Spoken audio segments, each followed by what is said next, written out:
নমস্কাৰ MN24ৰ বিশেষ অনুষ্ঠান স্পটলাইটলৈ মই কংকনজ্যোতি শৰ্মাই প্ৰত্যেকগৰাকী দৰ্শকক আন্তৰিক স্বাগতম জনাইছোঁ। স্পটলাইট আমাৰ এক বিশেষ অনুষ্ঠান। এই অনুষ্ঠানত আমি একোগৰাকী বিশেষ ব্যক্তিৰ লগত আপোনালোকক পৰিচয় কৰাই দিওঁ। আৰু আজি মই স্পটলাইটলৈ আমন্ত্ৰণ কৰি আনিছোঁ অসম বিধানসভাৰ এগৰাকী নৱনিৰ্বাচিত বিধায়ক। যিগৰাকী বিধায়কে জাতীয়তাবাদী শিবিৰৰ পৰা আহি পেলাই প্ৰত্যক্ষ ৰাজনীতিত যোগদান কৰিল আৰু আজি তেওঁ এগৰাকী সন্মানীয় বিধায়ক। আৰু তেওঁ হৈছে অসমৰ অন্যতম সন্মানীয় সমষ্টি তিতাবৰ বিধানসভা সমষ্টিৰ বিজেপিৰ বিধায়ক ধীৰাজ গোৱালা। ধীৰাজ গোৱালা ডাঙৰীয়া, আপোনাক প্ৰথমেই স্বাগতম জনাইছোঁ। ধন্যবাদ। আহ, এটা সুদীৰ্ঘকাল আপুনি জাতীয়তাবাদী শিবিৰত থাকিল, নিজৰ জনগোষ্ঠীৰ কাৰণে আপুনি ৰাজপথলৈ আহিল, সামাজিকভাৱে আপুনি যথেষ্ট প্ৰতিষ্ঠিত এগৰাকী ব্যক্তি। ৰাজনীতিলৈ অহাৰ কথাটো আচলতে আপুনি কেনেকৈ চিন্তা কৰিলে আৰু তাকো যোগদান কৰাৰ পাছতেই আপুনি টিকেট লাভ কৰিলে, আজি আপুনি এগৰাকী সন্মানীয় বিধায়ক, অনুভৱ কেনেকুৱা? মই কংকন দা, আপোনাকতো মই আজিৰ পৰা 15-20 বছৰ চাগে মই পায়ে আছো। হয়। তো আপুনিও ভালকে জানে যে মই অৰ্গেনাইজেশ্যনত থকা দীৰ্ঘ সময়ছোৱাত যিমান পাৰো সততাৰে সংগঠনৰ কাম, জনগোষ্ঠীটো হৈ কিবা এটা কৰাৰ, বা সামগ্ৰিকভাৱে অসমখনৰ কথা যদি কেতিয়াবা অসমখনক লৈ সামগ্ৰিক সমস্যাসমূহক লৈ মাত মাতিব লগা আছিল, সদায় চেষ্টা কৰিছিলো যে নিজৰ ফালৰ পৰা কিবা কৰিব পৰা যায় নেকি। সংগঠনৰ দায়িত্বত থাকোতেও মই আচলতে কেতিয়াও ভবা নাছিলো যে মই এদিন আটছাৰ ৰাজ্যিক সভাপতি হ'ম। হয়। মই বহুকেইজন, মই ধৰক খুব ভালকে পাইছিলো প্ৰাক্তন সভাপতি প্ৰহ্লাদ গোৱালা ডাঙৰীয়াক, প্ৰাক্তন সাধাৰণ সম্পাদক পল্লৱ লোচন দাস ডাঙৰীয়াক নিজেই কৰি থকা সময়ত। বাকী সকলোকো দেখিছিলো তেওঁলোকৰ কাম কাজ, কিন্তু একেবাৰে ওচৰৰ পৰা নাইবা সংগঠনৰ ভিতৰত পোৱা নাছিলো। গতিকে মোৰ তেনেকুৱা এটা মানসিকতা নাছিল যে মই এদিন সভাপতি হ'ব পাৰিম নেকি, সম্পাদক হ'ব পাৰিম নেকি, নাইবা তাৰ কাৰণে মই চেষ্টা কৰো, এনেকুৱা নাছিল। মই মাত্ৰ কাম কৰি গৈছিলো আৰু মই খুব ছেটিছফাই আছিলো সংগঠনত থকা সময়ছোৱাত। আচলতে বিভিন্ন বিষয়ত জনগোষ্ঠীটোৰ কথাবিলাক ক'ব পৰাটো, চৰকাৰখনৰ দৃষ্টি আকৰ্ষণ কৰিব পৰাটো, মোক তেতিয়াও সংবাদ মাধ্যমে যথেষ্ট মোক আচলতে সেই ক্ষেত্ৰত সহায় কৰি থৈছে। হয়। যাৰ কাৰণে মই সংবাদ মাধ্যমৰ ওচৰতো কৃতজ্ঞ। আৰু যেনেকৈ নভবাকৈ এদিন আচলতে এটা আটছাৰ কেন্দ্ৰীয় সমিতিৰ সভাপতি হলো। সভাপতি হোৱাৰ পৰৱৰ্তী সময়ত মই ভাবিছিলো যে দীৰ্ঘ সময় 2005ৰ পৰা 2025লৈকে মই সংগঠনত আছো। গতিকে এটা নিৰ্দিষ্ট সময়ত আচলতে সংগঠন এৰিব লাগে, মই ভাবো। যেতিয়া আপুনি পিকত থাকে, যেতিয়া মানুহৰ লগত এটা ভাল সম্পৰ্ক থাকে, হয়। মানুহৰ মাজত এটা আপোনাৰ কামবিলাকক লৈ যেতিয়া মানুহে অন্তত পজিটিভ এটা ৰিমাৰ্ক কৰে, মই ভাবো যে তেতিয়া আপুনি এৰা ভাল। কিন্তু আপুনি শেষ মুহূৰ্তলৈকে আপোনাক মানে লাথ মাৰি খেদি দিয়া Criticize কৰে। পৰ্যায়লৈ থকাটো মানে ভাল নহয়। মই সেইটো কাৰণে আগতে সিদ্ধান্ত লৈছিলো। মই ৰাজ্যিক সভাপতি হওঁতেই মই 2টা বছৰ আগত, মানে 2023 চনতে মই আনুষ্ঠানিকভাৱে আটছাৰ এখন সাধাৰণ পৰিষদৰ সভাত আনুষ্ঠানিকভাৱে মই ঘোষণা কৰিছিলো যে মই এটা কাৰ্যকালে থাকিম। মই দ্বিতীয়টো কাৰ্যকালত মই আৰু কেতিয়াও সংগঠনত নাথাকো। তেতিয়া মানে খুব ইনিচিয়েল ষ্টেজ আছিল, ৰাজনৈতিক ক্ষেত্ৰখনৰ কথা মই ভবাই নাছিলো। তাৰ আগতেই মই কৈছিলো যে মই এটা কাৰ্যকালে সংগঠন থাকিম। আৰু তাৰপিছত সংগঠন ত্যাগ কৰাৰ পিছত স্বাভাৱিকভাৱে বিজেপি দলত জইন কৰাটো এইটো একেবাৰে স্বাভাৱিক কথা। কাৰণ জনগোষ্ঠীটোৰ হৈ আমি যিবিলাক দাবী কৰিছিলো, ৰাজপথত আন্দোলন কৰিছিলো, সেই দাবীবিলাকক চৰকাৰখনে গুৰুত্ব দিছিলে। ডক্টৰ হিমন্ত বিশ্ব শৰ্মাদেৱৰ নেতৃত্বত যিবিলাক কাম হৈছিলে, অন্ততঃ কৰম পূজাৰ ছুটীটোত চাহ শ্ৰমিক এজনেও পেইড হলিডে হিচাপে পাবলৈ আৰম্ভ কৰিলে তেখেতৰ দিনৰ পৰাই। মেটাৰনিটি লিভ ইকুৱেল হ'ল, অন্যাৰ লগত আমাৰ চাহ বাগিচাৰ গৰ্ভৱতী মহিলা এগৰাকীয়ে সমানে সুবিধা পাবলৈ আৰম্ভ কৰিলে। চাহ বাগিচাত হাইস্কুল, চাহ বাগিচাৰ ল'ৰা ছোৱালীৰ বাবে চাকৰি ৰিজাৰ্ভেশ্যন, আৰু একেবাৰে শেষত ভূমিপট্টাৰ যিবিলাক সিদ্ধান্ত। তো সেইবিলাক সিদ্ধান্তৰ পিছত আচলতে মই স্বাভাৱিক বেলেগ এটা ৰাজনৈতিক দলৰ কথা চিন্তা কৰাও মোৰ কোনো অৱকাশ নাছিল। আৰু যাৰ কাৰণে মই ভাবিছিলো যে ইমান দিন সংগঠনত থাকিলো, এতিয়া বিজেপিত থাকিম। দলটোত মই এনেকে কোনো কথা নাছিল যে মই টিকেট পাবই লাগিব। আৰু মই তেনেকৈ কোনো অনুনয় বিনয় নাইবা তেনেকুৱা মই অনুৰোধো কৰা নাছিলো যে মোকে দিব লাগিব বুলি টিকেট তিতাবৰ বিধানসভা সমষ্টিত। মই মাত্ৰ যেনেকৈ মই সংগঠনৰ পৰা যেনেকৈ ৰাজনৈতিক দলত অহাৰ পিছত মই কাম কৰি আছিলো, আৰু মোৰ কাৰণে বহুত বেছি মানে হেৰিও নহয়, মানে অপ্ৰত্যাশিতও নহয়, নিজৰ এটা আত্মবিশ্বাসো আছিল যে হয়তো ময়ে চিলেক্ট হ'ম বুলি। কিন্তু ইমান বেছি মই একেবাৰে খুব এডামেণ্টলি যে মোকে লাগিব, নহলে মোৰ ভৱিষ্যতটো শেষ হৈ যাব, মই কি কৰিম, এনেকুৱা ধাৰণা নাছিল। মই ভাবিছিলো যে যদিও প্ৰাৰ্থিত্ব নিদিয়ে মই সংগঠনটোতে থাকিব পাৰিম, মই কিবা কিবি কৰি। তাকেহে, মানে আমি এতিয়াও আপোনাক এটা কথাই সুধিছো যে যিহেতু সুদীৰ্ঘকাল জাতি মাটিৰ ভেটিৰ কাৰণে আপোনালোকে কাম কৰে, নিজৰ জনগোষ্ঠীটোৰ কাৰণে আপোনালোকে কাম কৰে, কিন্তু মাজে মাজে এটা প্ৰশ্ন উত্থাপন হয়। মই একদম প্ৰত্যক্ষভাৱে অলপ কঠোৰ প্ৰশ্নলৈ আহিছো যে চাহ জনগোষ্ঠীৰ পূৰ্বৰ যিসকল নেতা আছে তেওঁলোকৰ প্ৰতি কিন্তু জনগোষ্ঠীটোৰে ভোটাৰসকলৰ মনত ক্ষোভ আছে। বহু ভোটাৰে কয় যে আমাৰে ল'ৰা-ছোৱালী আমিয়ে পঢ়াই-শুনাই উলিয়াই কোনোবা মিনিষ্টাৰ হ'ল, এম.এল.এ. হ'ল বা বিভিন্ন পদবীত গ'ল। তাৰ পিছতো জনগোষ্ঠীটোক তেওঁলোকে যিমানখিনি আচলতে সহযোগিতা কৰিব লাগে সিমানখিনি নকৰে। এইটো মই কোৱা কথা নহয়। হয়তো ছাত্ৰ আন্দোলন থকা অৱস্থাত আপুনি এই অভিযোগটো কেতিয়াবা, কেতিয়াবা শুনিছিলে। এতিয়া আপোনাৰ পৰা আপোনাৰ জনগোষ্ঠীটোৰ ৰাইজে কি আশা কৰিব? একেই ধীৰাজ গোৱালাক আগৰ দৰেই পাব?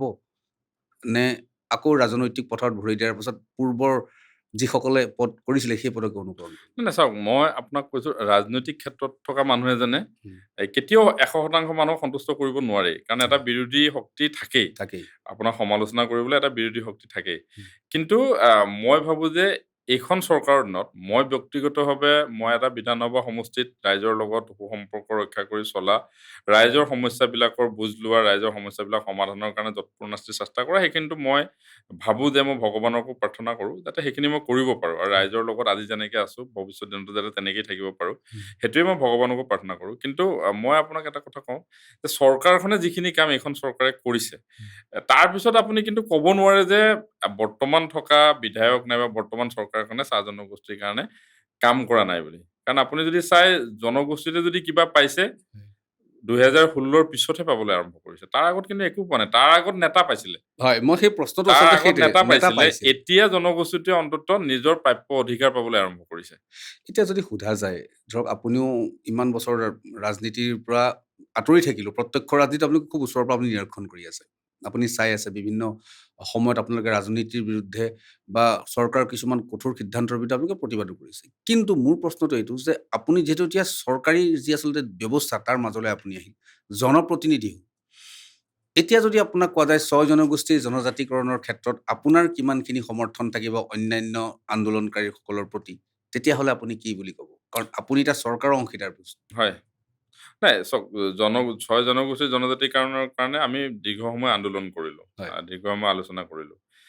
মই আজি অসম বিধানসভালৈ আহিলোঁ বিজেপি দলৰ এজন বিধায়িকা হ'ল বুলি। উম, মোৰ কিবা জনজাতিকৰণৰ সেই সময়ৰ যিটো মই জনজাতিকৰণৰ দাবীক লৈ কৰা আমাৰ কথাবিলাক নাইবা আমাৰ চিন্তাবিলাক এতিয়া যে বেলেগ হৈ যাব এনেকুৱা কোনো কথা নাই। মই এতিয়াও বিচাৰোঁ ৬টা জনগোষ্ঠীৰ জনজাতিকৰণ পাব লাগে আৰু ৬টা জনগোষ্ঠীৰ জনজাতিকৰণৰ লগত অসমৰ সামগ্ৰিক সুৰক্ষাৰ প্ৰশ্ন জড়িত হৈ আছে। হয়। আৰু শেহতীয়াকৈ অসম চৰকাৰে এটা ইতিমধ্যে কেবিনেট ডিচিশ্যন ইতিমধ্যে হৈছে, উম, য'ত নেকি এখন বিল বিধেয়কো উত্থাপিত হৈছে যে তাতে আমাক এছ.টি. প্লেইনছ আৰু এছ.টি. ভেলী হয়, দুটা ভাগত ভাগ কৰা হৈছে। এছ.টি. ভেলীত যিসকল থাকিব তেওঁলোকে হয়তো এছ.টি. প্লেইনছৰ সমান সুবিধা নাপায়। হয়। কিছুমান সুবিধাত অকণমান হিনদেৰি থাকিব। কিন্তু আটাইতকৈ ডাঙৰ কথাটো হৈছে যে ভূমিৰ সংৰক্ষণৰ কথাটো। আজি যেনেকৈ অৰুণাচল প্ৰদেশ, নাগালেণ্ডত যেনেকৈ কোনোবা এজন যিমানেই বিদেশী নাথাকক হয়। কিয় কোনেও মাটি কিনি তাত ঘৰ ভেটি বনাই থাকিব নোৱাৰে। নাই, লেণ্ড ৰেগুলেশ্যন এক্টখন যদি এতিয়াই অনা নাযায়, অসমৰ কাৰণে কিন্তু আৰু ভয়াৱহ সময় আহি আছে। ভয়াৱহ কথা। মই সেইকাৰণে মই ভাবোঁ যে ৬ জনগোষ্ঠীৰ জনজাতিকৰণক লৈ অসম চৰকাৰ নাইবা বৰ্তমানৰ আমাৰ মুখ্যমন্ত্ৰী ডক্টৰ হিমন্ত বিশ্ব শৰ্মাদেৱ তেখেতেই পজিটিভ। উম, গতিকে মই তাতে মই বিৰোধিতা কৰিলেহে মই আচলতে অসম দোষত পৰিব পাৰোঁ। কিন্তু মই ভাবোঁ যে জনজাতিকৰণৰ গোটেই বিষয়টোক লৈ বৰ্তমানৰ চৰকাৰখন, আমাৰ মুখ্যমন্ত্ৰীগৰাকী যথেষ্ট সংবেদনশীল নাই, নাই, আৰু বিগত ১০ বছৰত আপোনালোকৰে চৰকাৰ আছিল। মানে এতিয়া আপোনালোকৰ বুলি ক'ব পৰা হ'লো। কাৰণ হয়, প্ৰথম ৫ বছৰ যি তেখেতে সৰ্বানন্দ সোণোৱাল ডাঙৰীয়া, হয়, হয়, তাৰপিছত ডক্টৰ হিমন্ত বিশ্ব শৰ্মা। সেই সময়তো কিন্তু যদি বিচাৰিলেহেঁতেন, কাৰণ তাৰ আগৰ বছৰত আগত ১৫ বছৰ কংগ্ৰেছ চৰকাৰ আছিল। সকলোৱে নিজৰ নিৰ্বাচনী ইস্তাহাৰত ৬ জনগোষ্ঠীৰ জনজাতিকৰণৰ কথাটো কয়। আৰু ইস্তাহাৰে হৈ থাকে। ছমাহ ইলেকশ্যনলৈ ছমাহ থকাৰ অৱস্থাত হয় কেতিয়াবা চেণ্ট্ৰেল গভৰ্ণমেণ্টে কিবা আপোনাৰ এটা ক'ৰ কমিটি গঠন কৰি দিয়ে বা ষ্টেট গভৰ্ণমেণ্টে কিবা ধৰণৰ আংশিকভাৱে কিবা সুবিধা কৰি দিয়ে। কিন্তু জনজাতিকৰণৰ কথাটো কিন্তু একদম আপোনাৰ বহি যায়। আৰু তাতে যদি চাবলৈ যোৱা যায়, আগৰ যিসকল জনজাতি আছে, ট্ৰাইবেল সংঘ যদি আছে, কথাটো যদি আগো বাঢ়ে, ট্ৰাইবেল সংঘৰ মাজত হঠাতে আহি পেলাই তেওঁলোকেও কেতিয়াবা বিৰোধ কৰা আমি দেখিছোঁ। এই যে খামখেয়ালিবিলাক, ইয়াৰ কোনো স্থায়ী সমাধান নাই নেকি আপোনাৰ দৃষ্টিত? চাওক আপুনি ক'লেই কথাটো যে দুটা গ্ৰুপ আছে ইয়াতে। হুম, এক্সিষ্টিং এছ.টি.সকল হয়, আৰু এছ.টি.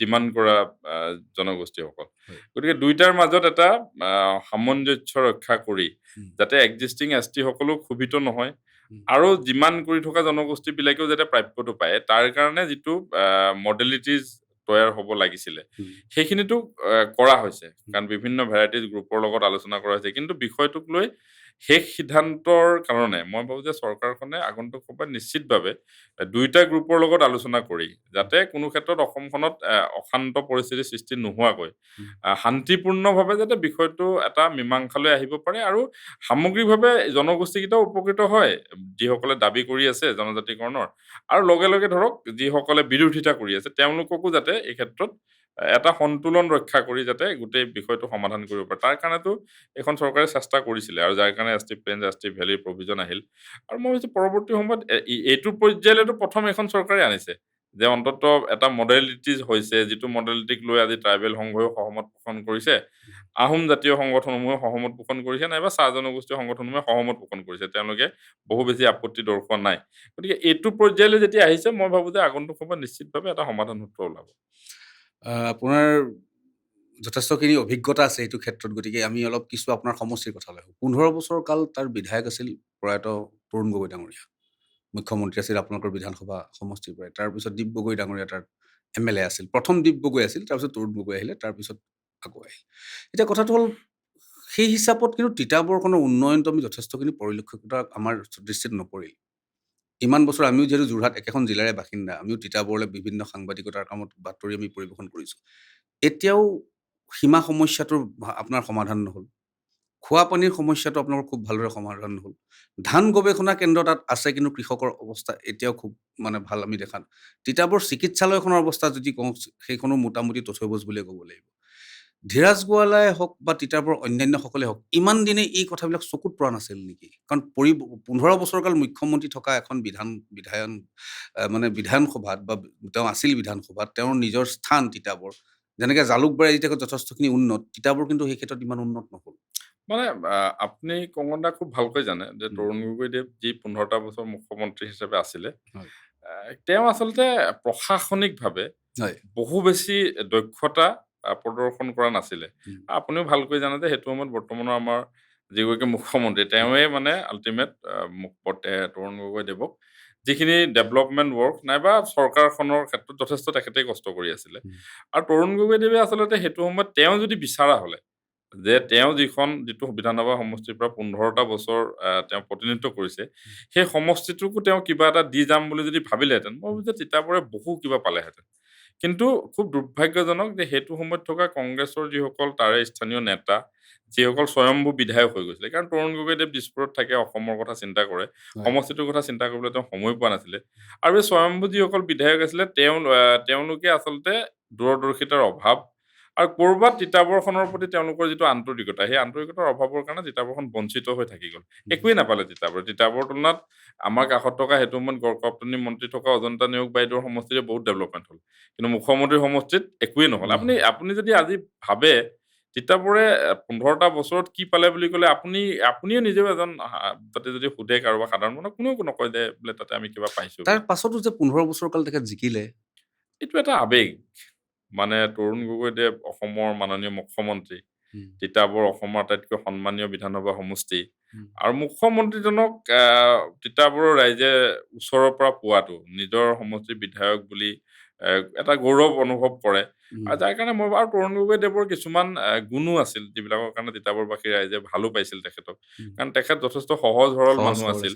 বহুত কিবা কমপ্লিকেটেড মানুহ নাছিল তেখেত যোনেই যায় তেওঁক ভাল ব্যৱহাৰ কৰিছিল কোনোবাই কিবা এটা বিচাৰিলে তেওঁ দিবলৈ চেষ্টা কৰিছিল গতিকে মই ভাবো যে তেখেতৰতো নিশ্চিতভাৱে 15টা বছৰ মুখ্যমন্ত্ৰী তেখেতৰ ব্যক্তিত্বৰ এটা অত্যন্ত আকৰ্ষণীয় দিশ আছিল যাৰ কাৰণে তিতাবৰ ৰাইজে হয়তো 15টা বছৰ বেলেগ কাৰোবাৰ কথা চিন্তা কৰাৰ অৱকাশ নাপালে তেখেতৰ সেই যিটো ৰাজনৈতিক ক্ষেত্ৰখনত তেখেতৰ এটা বেলেগ ধৰণৰ এজন ৰাজনীতিবিদ হিচাপে তেখেত প্ৰতিষ্ঠিত হৈছিল যে তেখেতৰ সৰলতা যিকোনো কথাত যেতিয়া তেখেতে আপোনাৰ ৰিপ্লাই কৰে কেতিয়াও কাকো এটেক নকয় তেখেতে খুব সহজভাৱে তেওঁ আনচাৰ দিয়ে সাধাৰণ মানুহে বুজি পায় মানুহে ভাল পায় সেই সৰলতাটোৰ কাৰণে মই ভাবো যে তিতাবৰবাসী ৰাইজে তেখেতক 15টা বছৰ ভোট দি তেখেতৰ দিনত খুব জনপ্ৰিয় তেখেতৰ মানে শব্দ দিলে বাদ দিয়াহে এইটো আমি যেতিয়া সাংবাদিক হিচাপে খুব আমি সেই শব্দটো উলিয়াবলৈ খুব চেষ্টা কৰে বাদ দিয়াহে খুব দীঘলীয়াকে কৈছিলে সহজ সৰল ব্যক্তিত্বৰ এতিয়া আপুনি তিতাবৰৰ বিধায়ক আপোনাৰ দৃষ্টিত তিতাবৰৰ মূল সমস্যাসমূহ কি তিতাবৰৰ মূল সমস্যা অলৰেডি আমি ঠিক কৰিছোৱে এইবিলাক কথা মানে। প্ৰথম কথা হৈছে গ্ৰামাঞ্চলৰ ৰাস্তা পথৰ অৱস্থা অত্যন্ত বেয়া। উম, খুব বেছি বেয়া। মই এতিয়া আহিয়ে শপত গ্ৰহণ কৰাৰ আগতেই চেষ্টা কৰিছিলোঁ। উম। য'ত একেবাৰে বেয়া হৈছে তাত অলপ যাতে শিল-চিল দি হ'লেও মানুহ, ছাত্ৰ-ছাত্ৰী, ৰোগী এইবিলাক যাতে অহা-যোৱা কৰিব পাৰে তাৰ কাৰণে চেষ্টা কৰিছোঁ। আৰু দ্বিতীয় কথাটো হৈছে বিশুদ্ধ খোৱা পানীৰ ডাঙৰ সমস্যা আছে। তিতাবৰ ভূগৰ্ভৰ পানীত আৰ্ছেনিক আছে। আৰ্ছেনিক আছে। আৰু আপোনাৰ গ্ৰেটাৰ তিতাবৰ ৱাটাৰ প্ৰজেক্ট বৰ্তমান একেবাৰে বিফল হৈছে। জেজেএম সম্পূৰ্ণৰূপে এতিয়াও মানে মানুহে পানী ব্যৱহাৰ কৰিব পৰা পৰ্যায়ত যোৱা নাই। খোৱা পানীৰ সমস্যাটো এটা জটিল সমস্যা। হয়। তো এই দুটা বিষয় মূল প্ৰায়ৰিটি ছেক্টৰ মানে সীমা সমস্যাটোৰ ক্ষেত্ৰত কি ক'ব? কাৰণ প্ৰায় নগা অসমীয়াৰ মাজত এটা আপোনাৰ তিতাবৰে হওক বা মৰিয়নিয়ে হওক আপোনালোকৰ প্ৰায় সেই সমস্যাটো সেইটো আছে। এটা সংঘাত থাকেই। প্ৰতি বছৰে কিবা নহয় কিবা এটা ঘটনা ঘটে। কিন্তু বিষয়টো যিহেতু ৰাজ্যিক এটা বিষয়, তো নিশ্চিতভাৱে এইটো ক্ষেত্ৰত চৰকাৰখনে এটা সিদ্ধান্ত ল'ব লাগিব। দায়িত্ব আপোনাৰো থাকিব বিধায়ক হিচাপে। হয়, হয়। মোৰ যিখিনি দায়িত্ব থাকিব, সেইখিনিতো সদায় চেষ্টা কৰিম। এতিয়া আমাৰ বৰ্ডাৰ যিটো অঞ্চল আছে, তাৰে ৰাস্তা পদূলি অত্যন্ত বেয়া। মই যেতিয়া নিৰ্বাচনী প্ৰচাৰ সময়তো গৈছোঁ, তেতিয়াও মানুহে এটা কথাই কৈছে যে, আমি সীমান্তৱৰ্তী অঞ্চলৰ মানুহ। যিকোনো সময়ত যিকোনো পৰিস্থিতি ইয়াতে হয়। ৰাস্তা যদি আমি এনেকুৱা বেয়া ৰাস্তা হয়, আমিতো বহুত অসুবিধাৰ সন্মুখীন হ'ম। সেই ৰাস্তাবিলাকৰ কথাও চিন্তা কৰিছোঁ। মই প্ৰথম পৰ্যায়ত আপোনাৰ যদি কৰিব পৰা যায়। হয়, আপোনাক যেতিয়া মই ইয়ালৈ নিমন্ত্ৰণ কৰিছিলোঁ, আপোনাৰ সমষ্টিৰ কিছু লোকে মোক আপোনাৰ কাৰণে এটা প্ৰশ্ন দিছে। তেওঁলোকে সমাধান সূত্ৰ বিচাৰিছে। যিহেতু যোৰহাটৰ বহু অংশ আপোনাৰ তিতাবৰ সমষ্টিৰ ভিতৰত আছে। বিশেষকৈ যোৰহাট মেডিকেল কলেজখন আপোনাৰ সমষ্টিৰ ভিতৰতে পৰে বুলি যোৰহাট মেডিকেল কলেজৰ পৰা তিতাবৰৰ বা মৰিয়নিৰ পৰা কোনোবা যদি আহে, হাবিচুকৰ মাজেদি এটা ৰাস্তা আছে শ্বৰ্টকাট, আপুনি নিশ্চয় গম পায়। আমি নৱালি দি আহিলে, নৱালি দি আহি পেলাই হাবিচুকৰ এটা মাজেদি ৰেলৱে ক্ৰছিং। ৰেলৱে ক্ৰছিঙে হৈ পেলাই আপোনাৰ মেডিকেললৈ আহিব পাৰে। তাত ৰেলৱে দুটা ক্ৰছিং আছে। আৰু মাজে মাজে ৰেলৱে আহি পেলাই ৰাস্তাটো বন্ধ কৰি দিয়ে। আৰু সেই ৰাস্তাটো স্থায়ী সমাধান এটা তিতাবৰবাসীয়ে বা সেই অঞ্চলৰ ৰাইজে বহুত আগৰ পৰাই বিচাৰি আছিল। আগতে যোৰহাট সমষ্টিৰ অন্তৰ্ভুক্ত আছিল, এতিয়া আপোনাৰ সমষ্টি। সেই অঞ্চলৰ মানুহখিনি, যিহেতু মোৰ পুৰণা ঘৰ, মোৰ পৈতৃক ঘৰ যিহেতু আপোনাৰ সেই ৰেলৱে ক্ৰছিংটোৰ অলপ আগত। যোৰহাট মেডিকেল কলেজৰ ফ্লাইঅভাৰখন য'ত উঠিছে, তাৰ কাষৰ ঘৰটোৱে মোৰ ককাৰ হয়, ঘৰ। হয়। গতিকে সেইটো মই যিহেতু তাত নাথাকোঁ, কিন্তু সেই সমষ্টিবাসী হিচাপে মোক ক'লে যে, সেইযোৰ কিবা এটাৰ ক্ষেত্ৰত আপুনি ৰেলৱেৰ লগত আলোচনা কৰি, মানে মাজে মাজে ৰেলৱে আহি পেলাই ৰাস্তাটো বন্ধ কৰি দিয়ে, হয়। ছাত্ৰ-ছাত্ৰীসকলৰ অসুবিধা হয়। বিশেষকৈ ৰোগীসকলৰ অসুবিধা হয়, এম্বুলেঞ্চৰ অসুবিধা হয়। এই ক্ষেত্ৰত আপোনাক এই প্ৰশ্নটো আচলতে দৃষ্টিটো নিবদ্ধ কৰিব কৈছিলে, সেইকাৰণে আপোনাক মই হয়, হয়, দৃষ্টি নিবদ্ধ কৰিলোঁ। যদি সমস্যাটো সমাধান কৰিব পাৰি, ৰাইজে অন্ততঃ আপোনাক ভাল পাব। হয়, মই সেইটো কথা তাৰ স্থানীয় ৰাইজৰ মুখৰ পৰাও মই গম পাইছোঁ। উম, তেওঁলোকেও কৈছে। তো নিশ্চয় মই ইতিমধ্যে যোৱাকালি শপত গ্ৰহণ কৰিলোঁ। এতিয়া নিশ্চিতভাৱে অফিচিয়েল কাম কৰিব পৰাকৈ আগতে আচলতে মই অকণমান অসুবিধা আছিল। আছিল। গতিকে এতিয়াতো নিশ্চিতভাৱে পাৰিম। তো মই আ কথা পাতি চাওঁ কি পৰ্যায়ত আছে। যদি সমাধান কৰিব পৰা হয়, তো নিশ্চয় সমাধান কৰিবলৈ চেষ্টা কৰিম, যাতে ৰাইজৰ অসুবিধা নহয়। মানে এই অনুষ্ঠানৰ মাজত এই প্ৰশ্নটো এইটো কাৰণে এইটো বৃহত্তৰ এটা সমস্যা, হয়, যিহেতু মেডিকেললৈ অহা-যোৱা কৰা ৰাস্তা। হয়, হয়।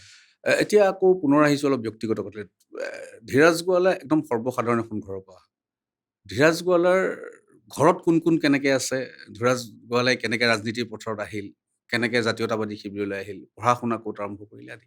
মোৰ আচলতে পঢ়া-শুনা তিতাবৰতে মই। মই আপোনাৰ মোৰ ঘৰৰ কাষতে যিখন এল.পি. স্কুল, তাতে আৰম্ভ হৈছে শিক্ষা জীৱন। তেতিয়াতো ক শ্ৰেণীৰ পৰা আৰম্ভ হয়। হয়। আৰু মোৰ যিখন মই মধ্য ইংৰাজী বিদ্যালয় যেতিয়া প্ৰাথমিক বিদ্যালয়ৰ পৰা গৈছিলোঁ, মধ্য ইংৰাজী বিদ্যালয়ত মোৰ দেউতাই শিক্ষক আছিল। উম, যথেষ্ট ৰেষ্ট্ৰিকশ্যনৰ মাজত যেতিয়া শিক্ষকজন নিজৰ পিতৃ হয়তো উম, স্বাভাৱিকভাৱে উম, অন্যান্য ছাত্ৰ-ছাত্ৰীতকৈ অনুশাসনটো অলপ বেছিয়ে থাকে। হয়। তো গতিকে এটা অনুশাসনৰ মাজত ডাঙৰ হৈছোঁ। আৰু পৰৱৰ্তী পৰ্যায়ত মই মহাবিদ্যালয়ত পঢ়ি থকা অৱস্থাতে চাহ জনজাতি ছাত্ৰ সন্থাৰ লগত জড়িত হ'লোঁ। আৰু মোৰ পৰিয়ালত মানে মোৰ মা-দেউতা আছে। তাৰপিছত মোৰ এগৰাকী বাইদেউ, ডাঙৰ বাইদেউ আৰু এগৰাকী আছে, সৰু বাইদেউ এগৰাকী আছে। মই সৰু আছিলোঁ ঘৰৰ। দাদা কৃষক মুক্তি সংগ্ৰাম সমিতিৰ লগত জড়িত আছিলে, আপুনি চিনি পায়। 2017ত এটা পথ দুৰ্ঘটনাত দাদা ঢুকাইছে। হয়। তো নবৌ আছে আৰু দাদাৰ সৰু ছোৱালী এজনী আছে, তাই জাষ্ট ক্লাছ 3 পাইছে এতিয়া। তো বাকী আৰু ধৰক মোৰ পৰিয়ালত ৰাজনীতিৰ লগত জড়িত তেনেকুৱা প্ৰত্যক্ষ ৰাজনীতিৰ লগত জড়িত তেনেকুৱা মানুহ নাই। উম, ময়ে প্ৰথম। ময়ে ৰাজনীতি ক্ষেত্ৰখনত প্ৰথম আহিছিলোঁ। আৰু তেনেকে মোৰ ধৰক আপোনাৰ সংগঠনৰ এটা দীঘলীয়া পৰিক্ৰমা, মই সংগঠনত থাকিলোঁ। হয়। সংগঠনত থাকি যথেষ্ট শিকিলোঁ। অসমৰ ৰাইজে নাইবা বিভিন্ন জাতীয় জনগোষ্ঠীয় সংগঠনসমূহৰ লগত একেলগ হ'লোঁ। অসমখনকো চিনি পালোঁ। ধৰক কেতিয়াবা কোচ ৰাজবংশী ছাত্ৰ সন্থাৰ অনুষ্ঠান তাত কাৰণে বঙাইগাঁৱলৈ গৈছোঁ। উম, কেতিয়াবা তিনিচুকীয়াৰ একেবাৰে সীমান্তত ধৰক মৰাণ ছাত্ৰ সন্থাৰ অনুষ্ঠান তাত গৈছোঁ। উম, টাই আহোম ছাত্ৰ সন্থাৰ বিভিন্ন অনুষ্ঠান, এনেকে মানে আমাৰ গোৰ্খা ছাত্ৰ সন্থা, তো এই সদৌ অসম ছাত্ৰ সন্থাৰ লগতো খুব অনুষ্ঠানবিলাকত আছিলোঁ, অসম জাতীয়তাবাদী যুৱ ছাত্ৰ পৰিষদ। তো এটা ডাঙৰ অভিজ্ঞতা আচলতে সেই সময়ছোৱাত, সংগঠন কৰা সময়ছোৱাত। বিভিন্ন জাতি জনগোষ্ঠীৰ লগত পৰিচিত হ'লোঁ। উম। আহ, আপোনাৰ জাতীয় সংগঠনসমূহ, লগে লগে অসমৰ সমস্যা, এইবিলাক গম পাবলৈ মানে সেই সংগঠনৰ জৰিয়তে আচলতে মই ভাবোঁ যে মই অসম চাহ জনজাতি ছাত্ৰ সন্থাৰ যোগেদিহে আজি এইটো পৰ্যায় পাইছোঁ। সৰ্বসাধাৰণ ঘৰৰ পৰা যিহেতু ধীৰাজ গোৱালা আহিছে, ৰাইজেও জানিব বিচাৰিব যে ধীৰাজ গোৱালাৰ ঘৰত কোন কেনেকে আছে, শিক্ষা আপুনি ক'ৰ পৰা আৰম্ভ কৰিছিল, প্ৰত্যক্ষ ৰাজনীতিলৈ কেনেকে আহিল বা কি কৰিলে, আৰু ভৱিষ্যতে কি কৰাৰ আশা আকাংক্ষা আছে, পৰিয়ালটোক লৈ পেলাই কেনেকে চিন্তা কৰে? ঘৰত মোৰ মা দেউতা আছে, আৰু মই আচলতে আহ, স্কুলীয়া শিক্ষা মোৰ একেবাৰে তাতে, মোৰ ৰতনপুৰ প্ৰাথমিক বিদ্যালয়, মধ্য ইংৰাজী বিদ্যালয়, যিখন প্ৰাথমিক বিদ্যালয়ৰ পৰা ধৰক মধ্য ইংৰাজী, তাতে মোৰ দেউতাও শিক্ষকতা কৰিছিলে সেইখন বিদ্যালয়তে। তাৰপিছত তিতাবৰতে শিক্ষা জীৱন, আৰু মানে মই মহাবিদ্যালয় পৰ্যায়তে সংগঠনৰ লগত জড়িত হ'লোঁ, চাহ জনজাতি ছাত্ৰ সন্থাৰ লগত। আৰু তাৰপিছত চাহ জনজাতি ছাত্ৰ সন্থাৰ লগত জড়িত হৈ আচলতে বিভিন্ন জাতীয় জনগোষ্ঠীয় সংগঠন, অসমৰ বিভিন্ন ঠাইত যাব পালোঁ, ধৰক কোচ ৰাজবংশী ছাত্ৰ সন্থাৰ অনুষ্ঠান বঙাইগাঁৱলৈ গৈছোঁ, তিনিচুকীয়া সীমান্তত মৰাণ ছাত্ৰ সন্থাৰ কিবা এটা অনুষ্ঠান আছে, এনেকে মানে গোৰ্খা ছাত্ৰ সন্থা, টাই আহোম ছাত্ৰ সন্থা, আমাৰ কাৰ্বি ছাত্ৰ সন্থা, সকলোৰে লগত মানে এটা আচলতে মনৰ পৰিসৰটো বহল হ'ল যেতিয়া সামগ্ৰিকভাৱে অসমখনৰ কথা বুজি পালোঁ, ক'ত কেনেকে মানুহে কিমান সমস্যাত আছে। আৰু মোৰ মা দেউতাৰ লগতে আমি ল'ৰা ছোৱালী 4জন আছিলোঁ। মোৰ প্ৰথম আছিলে ডাঙৰ বাইদেউ, তাৰপিছত দাদা আছিল। মুক্তিনাথ গোৱালা হয় হয়, দাদা আপুনি জানেই, এটা পথ দুৰ্ঘটনা 2017 দাদা ঢুকাইছে। সৰু যথেষ্ট বাইদেউ চাহ শ্ৰমিক মুক্তি সংগ্ৰাম সমিতিৰ যথেষ্ট জ্যেষ্ঠ নেতা আছিল তেখেত। প্ৰতিষ্ঠাপক সাধাৰণ সম্পাদক আছিল, তেওঁ কৃষক মুক্তি সংগ্ৰাম সমিতিৰ লগতো আছিল। তো তাৰপিছত ধৰক বাকী নৱ আছে, সৰু মোৰ ভতিজা ছোৱালী এজনী আছে, তাই ক্লাছ 3 তেতিয়া পঢ়ি আছে। তো আৰু আপোনাৰ তাৰপিছত সংগঠনৰ লগত জড়িত হৈ আচলতে পৰৱৰ্তী সময়ত এই ৰাজনৈতিক ক্ষেত্ৰলৈ অহা মূলতে হৈছে চাহ জনজাতি ছাত্ৰ সন্থা। মই কেইদিনমানৰ পৰা আগত আপোনাৰ প্ৰফাইলৰ পৰা এটা খুব ভিডিঅ' ভাইৰেল হৈছিলে আপোনাৰ ভাগৰ, যে আপুনি তিতাবৰৰ সেই বিশেষ চাহ দোকানখনত গৈ পেলাই আপুনি কেক কাটিছিলে। হয় হয় আৰু যিহেতু তিতাবৰৰ সংবাদ মাধ্যমৰ বা সামাজিক জীৱনৰ লগত জড়িত প্ৰত্যেকগৰাকী ব্যক্তিকে মই ব্যক্তিগতভাৱে হ'লেও চিনি পাওঁ। তেতিয়া মই ফোন কৰিছিলোঁ যে ধীৰাজে আচলতে সেইটো তোমালোকক মাতি পেলাইহে কৰিছিলে নে আকস্মিকভাৱে কৰিছিলে? তেতিয়া বহুতে কৈছিলে এইটো ধীৰাজে কৰা নাই, আমিহে ধীৰাজক মাতি আনিছিলোঁ চাহ হয় হয় হয়। দোকানখনৰ কাৰণে। সেই কথাটো কি নষ্টালজিয়া হৈ পৰা মানে দেখি আছোঁ আকৌ। মই আচলতে কি হৈছিলে, মই সংগঠনত থাকোতেও উম। তাতে মানে আমাৰ ধৰক প্ৰায়ে গৈ বহো, তাতে চাহ একাপ খাওঁ, চৌধুৰী হোটেল বুলি চৌধুৰী কয়, হোটেল, চৌধুৰী হোটেল। একেবাৰে তিতাবৰ চাৰিআলিতে। আৰু চাৰিআলি আছে। সাধাৰণতে মানে কি হয়, আমি প্ৰায়ে তাতে ধৰক মই গৈ বহিলো, তেনেকুৱাতে বাকী সংগঠনৰ বিলাকো আহিল। তাত মানে কোনো পলিটিচিয়ান নন পলিটিচিয়ান বুলি কোনো কথা নাই, সকলোৱে তাতে বহো। এটা ৰসাল আড্ডা হয় তাৰমানে। সাংবাদিকৰ পৰা ধৰি তিতাবৰ থানাৰ আৰক্ষী বিষয়ালৈকে, উম। হোটেলৰ মালিক মনিদা বুলি কওঁ, মনিদা থাকে, এনেকে আমি সদায় মানে তাতে কথা বতৰা পাতি থাকো। উম। আৰু মই গম পোৱা নাছিলো আচলতে, মই যিদিনা মই নিৰ্বাচনত মই আহ, জিকাৰ পিছত 4 তাৰিখে যেতিয়া ৰিজাল্ট দিয়াৰ পিছত মই বহুত ব্যস্ত হৈ গলো। মোক মানে তাৰে যিটো হোটেলৰ এজন ল'ৰা থাকে তাতে, ৰমেন বুলি কয়, উম। সি মোক ফোন মাৰি আছে, কিন্তু মই তাৰ ফোনটো পিক আপ কৰিব পৰা নাই। তাৰপিছত লাষ্ট যেতিয়া মই অলপ 8:30 মানত মই অলপ যেতিয়া ফ্ৰী হৈ তাৰ ফোনটো তেতিয়া সি কৰাৰ পিছত মই ৰিচিভ কৰোঁ, তেতিয়া সি কৈছে যে এটা আমি ডাঙৰ কেক নাছিলে আচলতে, সি প্ৰায় কিমান কেজি আছিলে জানো, 5 কেজি মান ৱেইটৰ মানে এটা বুনিয়া লাডু বনাইছিলে, আচ্ছা। ডাঙৰ কেক যেন দেখা গৈছিলে কেক কিন্তু। দেখা গৈছিলে। হয়। আৰু সি মোক কৈছিলে যে আপুনি ইয়াত আহি মানে এইটো কাটিব লাগিব, আৰু আপুনি আমাক খুৱাব লাগিব চবে। হয়। তো মই বোলো ঠিক আছে দে। তাৰপিছত মই আকৌ পাৰ্টি অফিচত আহিলো, পাৰ্টি অফিচত পিছত মই ওচৰতে তাৰ হোটেলত গ'লো, তেতিয়া সিহঁতে গোটেইকেইটাই মোক, হোটেলত থকা ল'ৰাবিলাক যিকেইটাই চাহ তাহ বনোৱা নাই মানে, সিহঁতে থকা ল'ৰা গোটেইখিনিয়ে ল'ৰা আছিলে, হোটেলৰ মালিক, ওচৰৰ পাজৰৰ যিখিনি আমাৰ দোকানী বিলাক, নাইবা মোৰ লগত একেলগে সেইটো সময়ত কথা বতৰা আড্ডা পাতি থকা সকলো আহিছিলে তাতে। তাতে মই আচলতে সেইটো আৰু কাটিছিলো। হয়। আৰু মই খুব আৱেগিক হৈছিলো সেই মুহূৰ্তটোত। আচলতে কি জীৱনত আচলতে সেইবিলাক বহুত ডাঙৰ সুখ। হয়, নিশ্চয় নিশ্চয়। আৰু মানে আপুনি বহুত ডাঙৰ অনুষ্ঠান তাত অভিনন্দন লোৱা, আৰু আপুনি চাহ খোৱা হোটেলখনত চাহ বনাই দিয়া ল'ৰাটোৱে আপোনাক মানে হেণ্ডশ্বেক এটা দিয়াটো বহুত ডাঙৰ কথা মানে। সিহঁতৰ ওচৰত যদি মই সদায় এনেকেই হৈ থাকিব পাৰোঁ, সেইটো মই ভাবোঁ মোৰ কাৰণে ডাঙৰ মানে এটা প্ৰাপ্তি হ'ব। আপোনাৰ যদি মনত আছে আপুনি যিদিনাখন বিজেপিত যোগদান কৰিছিলে, সেইদিনাখন ব্যক্তিগতভাৱে মই আপোনাক ফোন কৰিছিলোঁ। হয়, শুভেচ্ছা জ্ঞাপন কৰিছোঁ। যিদিনাখন আপুনি নিৰ্বাচিত হৈছে, সেইদিনাখন আপোনাক মই ফোন কৰিছোঁ। হয়, যিদিনাখন আপুনি জিকি গৈছে, সেইদিনাখন মই আপোনাক ফোন কৰিছোঁ। আপুনি মোৰ এইটো কাৰণেই ভাল লাগিল যে সচৰাচৰ হয়, বহু মানুহে, সকলো ৰাজনৈতিক দলৰ ক্ষেত্ৰত নহয় বা আমি সাংবাদিকতা আজি 19 বছৰীয়া সাংবাদিকতাৰ ক্ষেত্ৰত আমি বহু মানুহ পাইছোঁ, যে এটা সময়ৰ পিছত মানুহক আচলতে পাহৰিবলৈ আৰম্ভ কৰে। কিন্তু বৰ্তমান সময়লৈকে ধীৰাজ গোৱালাৰ কিন্তু সেই সহজ সৰল ধীৰাজ গোৱালাজনেই হৈ আছে। আৰু আমিও আশা কৰিম ভৱিষ্যতলৈও যে আপুনি সহজ সৰল ধীৰাজ গোৱালাজনেই হৈ যাব। মানে মই জিকাৰ পিছত মোক এতিয়া কিছুমান মানুহে ফোন কৰে। হয়। তেওঁলোকৰ ক'বলৈ একো কথা নাথাকে। তেওঁলোকে চাই দিয়ে মই ফোনটো ৰিচিভ কৰিম নে নাই। মই যেতিয়া ৰিচিভ কৰোঁ, সিহঁতে ক'বলৈ একো নাথাকে। হয়। সিহঁতে বোলে, "একো নাই, একো নাই। এনেই ফোন বেলেগক মাৰিছিলোঁ, কিন্তু পতককে লাগি গ'ল", এনেকে কয় মানে। কিন্তু মই পৰীক্ষা লোৱা মই হৈছে মই নেকি? মই গম পাওঁ যে ফোনটো এইটো কাৰণে কৰিছে যে ইহঁতে কয় যে ইহঁতে MLA হ'ল, ই এতিয়া ফোনটো ৰিচিভ কৰিব নাই মানে। এনেকুৱা বহুত ফোন মই পাওঁ। ফোনটো ৰিচিভ কৰাৰ পিছত সিহঁতে একো নকয়। কৈছে, "নাই, নাই, এনেই মাৰিছিলোঁ। ব্যস্ত আছে চাগে দেই, পিছত পাতিম", এনেকে কৈ ফোনটো কাটি দিয়ে মানে। বহুতে মোক এতিয়াও এইটো মানে কৰি আছে। আৰু মই ভাবোঁ যে সেইটো আচলতে ঢাকিব পৰাটো, এইটো মই ভাবোঁ যে মোৰ যদি সিমানকণ মই যদি ৰক্ষা কৰিব পাৰোঁ, উম। সেই সাধাৰণভাৱে থাকিব পৰাটো, সেইটোৱে মই ভাবোঁ যে মোৰ আটাইতকৈ ডাঙৰ মানে মোৰ কাৰণে এটা ডাঙৰ প্ৰাপ্তি। আৰু ৰাজনৈতিক ক্ষেত্ৰখনত আপুনি সহজ সৰল হৈ থাকিয়ে কিবা কৰিব পাৰিব। বাকীটো আৰু একো কাম নাই, মই নাভাবোঁ কিবা আছে মানে বুলি। মই মোৰ সাংবাদিকতাৰ জীৱনৰ ক্ষেত্ৰত যিকেইজনক মই পাইছোঁ সহজ সৰলেৰে, ফণীভূষণ চৌধুৰী এজন খুব সহজ সৰল মানুহ সমষ্টিবাসীৰ কাৰণে। কামাখ্যা প্ৰসাদ তাছা ডাঙৰীয়াও আমাৰ সাংসদ, তেখেতো যথেষ্ট সহজ হ'ল, সহজ হ'ল। যথেষ্ট সহজ সৰল। হয়, আৰু মই যিহেতু সাংবাদিক, তেখেত যিহেতু MP হোৱাৰ পৰা, আৰু তেখেতৰ সদায় মই বাতৰি নিগেটিভ বাতৰিয়ে কৰিছোঁ বুলি আপোনাক ক'ব লাগিব। আৰু যেতিয়াই লগ পায়, তেখেতৰ পাণ খোৱাৰ এখন দোকান আছে কামাখ্যা প্ৰসাদ তাছা, এই যোৰহাটৰ কচৰি গলিত সোমাই ফ্ৰণ্টত বিজয় দোকান বুলি কয়।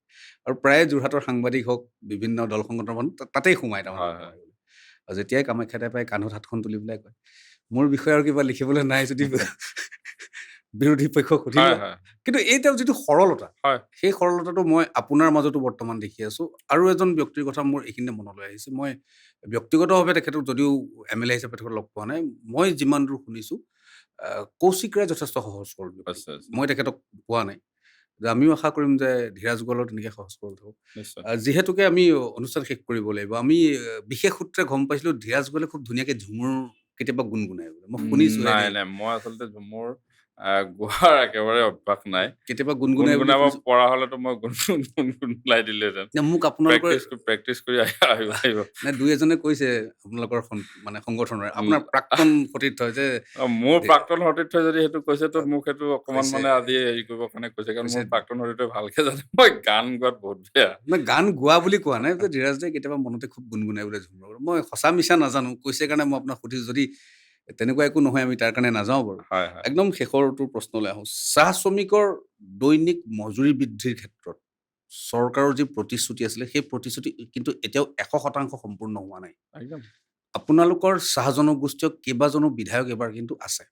এইবাৰ হয়তো গৰিষ্ঠ সংখ্যক চাহ জনগোষ্ঠীৰ বিধায়ক আছে নেকি মোৰ বোধেৰে, আপোনালোকৰ বিধায়ক দলত বিশেষকৈ।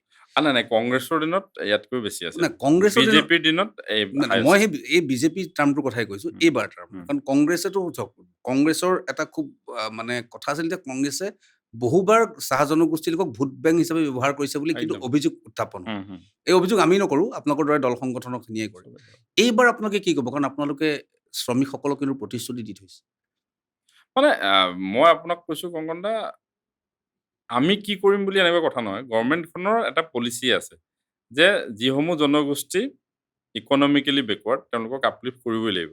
হয়, আৰু চাহ জনগোষ্ঠী তেনেকুৱা এটাই জনগোষ্ঠী। ইয়াত হয়, আচলতে চৰকাৰখনৰ একেবাৰে ফ'কাছ থকা এটা জনগোষ্ঠী। জনগোষ্ঠীটোক আপলিফমেণ্টৰ কাৰণে চৰকাৰখনে কাম কৰিছে, শিক্ষাৰ ক্ষেত্ৰত, স্বাস্থ্যৰ ক্ষেত্ৰত। চাহ শ্ৰমিকৰ মজুৰি বৃদ্ধিত আজি যিটো মজুৰি 280 টকা। উম, আপুনি ভাবক 2016 চনত এগৰাকী চাহ শ্ৰমিকৰ মজুৰি আছিল 134 ৰুপিজ। 134 আৰু আজি 280। আপুনি ভাবক এই 10টা বছৰত বাই ডাবল হৈছেই। বাই হয়, ডাবলতকৈ বেছি হৈছে। উম, আৰু আগন্তুক যি 5টা বছৰ, এই উম, 5টা বছৰত যদি সকলো ঠিকে ঠাকে থাকে দেই, কাৰণ এতিয়া বৰ্তমানৰ অৰ্থনৈতিক পৰিৱেশটো এটা বেলেগ হৈছে আপুনিও জানে। যিটো আমাৰ মধ্যপ্ৰাচ্যৰ যুদ্ধৰ পৰিৱেশৰ কাৰণে হওক, অৰ্থনৈতিক গ্লোবেল ইকনমিক গ্ল'বেল ক্ৰাইচিছ। ইকনমিত এটা ধৰক চাহ উদ্যোগটো কিমান দূৰ কেনেকৈ হয় মই নাজানো। কিন্তু যদি সকলো ঠিকে থাকে চাহ শ্ৰমিক এজনৰ মজুৰি বৰ্তমানৰ যিটো 280 তাৰো বাইডেবল হ'ব 2031লৈকে। সেইটো মই ভাবো যে মোৰ এইটো আত্মবিশ্বাসেৰে মই ক'ব পাৰো যে চৰকাৰখনে এইখিনি কৰিব মানে। সেইটো মোৰ বিশ্বাস আছে। আপুনি যিহেতু বিজেপি দলৰ এগৰাকী এতিয়া জ্যেষ্ঠ নেতা বুলিয়েই কৈছে, যিহেতু বিধায়ক, হয়। আপোনাৰ দৃষ্টিত মুখ্যমন্ত্ৰী হিচাপে কোনগৰাকী সফল? ডক্টৰ হিমন্ত বিশ্ব শৰ্মা নে সৰ্বানন্দ সোণোৱাল? মই সেইটো কম্পেৰিজনত নাযাওঁ, কিন্তু মই এটা কথা কওঁ যে লাষ্ট 2021ৰ পৰা 2026লৈকে অসমত যি হাৰত উন্নয়ন হৈছে, প্ৰতিটো জাতি জনগোষ্ঠীৰ কাৰণে যিটো হাৰত কাম কৰা হৈছে, অসমৰ জাতীয় ঐতিহ্য, অসমৰ সংস্কৃতি, অসমীয়া ভাষা, এই সকলো ক্ষেত্ৰত একেবাৰে সামগ্ৰিকভাৱে অসমখনক লৈ যি ধৰণৰ কাম কৰা হৈছে, মই ভাবো যে কোনো কালে কোনো মুখ্যমন্ত্ৰী এই ধৰণৰ কাম কৰা নাই। আৰু মই ডক্টৰ হিমন্ত বিশ্ব শৰ্মাদেৱক অসমৰ সৰ্বকালৰ এগৰাকী সৰ্বশ্ৰেষ্ঠ মুখ্যমন্ত্ৰী বুলি ভাবো। ঠিক আছে। এসময়ত কা বিৰোধ কৰা ধীৰাজ গোৱালে আজি কা সমৰ্থন কৰা বিজেপিত আহিল। কেতিয়াবা সমালোচনাৰ সন্মুখীন হ'ম বুলি ভয় লাগে নে? নাই চাওক, কাৰ গোটেই বিষয়টো সেই সময় আন্দোলন কিমান আৱেগিক আছিল আপোনালোকেও জানে। গতিকে কথা হৈছে যে আমি অসমখনৰ সামগ্ৰিক ক্ষতি হোৱা কোনো কাম, মই এইটো বিশ্বাস আছে যে এইখন চৰকাৰ নাইবা এইটো দলে কেতিয়াও নকৰে। যিটো দলে লাচিত বৰফুকনৰ যি অৱদান অসমক লৈ তাক বিশ্বজুৰি প্ৰতিষ্ঠা কৰিব বিচাৰে, দেশজুৰি প্ৰতিষ্ঠা কৰিব বিচাৰে, চাওলুং চুকাফাৰ পৰা বীৰ চিলাৰায়লৈকে, জোঙাল বলুহুলৈকে যিখন চৰকাৰে চিন্তা কৰে, যিখন চৰকাৰে ঝুমুৰক আজি প্ৰথমবাৰৰ কাৰণে বিশ্ব দৰবাৰত চিনাকি কৰি দিছে, বিহুক চিনাকি কৰি দিছে, বাগৰুম্বাক চিনাকি কৰি দিছে, সেইখন চৰকাৰৰ বিৰুদ্ধে এইবিলাক আচলতে প্ৰপগাণ্ডাৰ যে কোনো অৰ্থ নাই, সেইটোতো নিৰ্বাচনে প্ৰমাণ কৰি দিছে। ৰাইজে আচলতে কি বিচাৰে? অসমখনৰ উন্নয়ন, অসমৰ ঐতিহ্য, অসমৰ সংস্কৃতি, অসমীয়া ভাষা সুৰক্ষিত হৈ থাকক, বিকশিত হওক, সেইটোৱেই ৰাইজে বিচাৰে। আজি আপুনি যদি চাই বটদ্ৰৱা সত্ৰত শংকৰদেৱ গুৰুজনাৰ জন্মস্থান, য'ত বেদখলৰ কবলত কি অৱস্থা হৈছিল, আজি সেই বটদ্ৰৱা এটা পবিত্ৰ তীৰ্থস্থানলৈ ৰূপান্তৰ হৈছে। আজি শ্বহীদ স্মাৰক, ইমান দিনেতো কোনো শ্বহীদ স্মাৰকৰ কথা চিন্তা কৰা নাছিলে। আজি শ্বহীদ স্মাৰকলৈ যোৱা মানুহে কিমান এটা পবিত্ৰ মন লৈ আৰু কিমান এক শ্ৰদ্ধাৰ ভাৱ লৈ কিমান তৃপ্তিৰে তাৰ পৰা ঘূৰি আহে, যে যিসকল শ্বহীদ আদি অসমৰ আমি সদায় শুনিহে আছিলো, কিন্তু তেওঁলোকক ফুল এপাহ দিবলৈ নাইবা তেওঁলোকক এটা শ্ৰদ্ধা জ্ঞাপন কৰিবলৈ এটা পৰিৱেশটো নাছিল। গতিকে এইখিনি কাম কৰা চৰকাৰখনে মই নাভাবো যে অসমৰ ক্ষতি কৰিব পৰা কিবা কাম কৰিব পাৰে। ধন্যবাদ ধীৰাজ গোৱালা, যথেষ্টখিনি সময় আপুনি আমাক দিলে, আৰু আমি আশা কৰিম যে অনাগত সময়ত আপুনি আপোনাৰ জনগোষ্ঠীটোৰ লগতে সৰ্বাংগীনভাৱে অসমৰ উন্নয়নত কাম কৰক। আৰু চাহ জনগোষ্ঠীয় নেতা হিচাপে আপুনি যিহেতু আহিছে, কিন্তু আপোনাৰ যিটো সমষ্টি তাত সকলো আছে, তিতাবৰ সমষ্টি, ঐতিহ্যমণ্ডিত সমষ্টি। আৰু আমি এইটোৱে আশা কৰিম যে অনাগত দিনত আপুনি ৰাজনৈতিকভাৱে সফল হওক, আৰু আপোনাক পুনৰ লগ পোৱাৰ প্ৰতিশ্ৰুতি আজি আমাৰ অনুষ্ঠান ইমানতে সামৰিছোঁ। বহুত ধন্যবাদ, ধন্যবাদ। Thank U.